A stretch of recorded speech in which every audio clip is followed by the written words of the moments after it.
So we can obviously see that the water is boiling in the pot and that the temperature is 97 degrees Celsius. Still a little climbing, so it's really close to 100. Could be the thermometer, or it's cooling down a little bit outside. Okay, the water inside the glass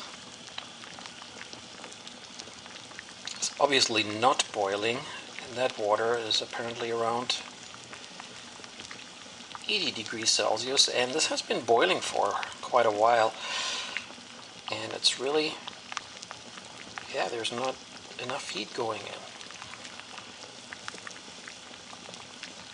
But clearly the water is boiling outside and not inside the glass.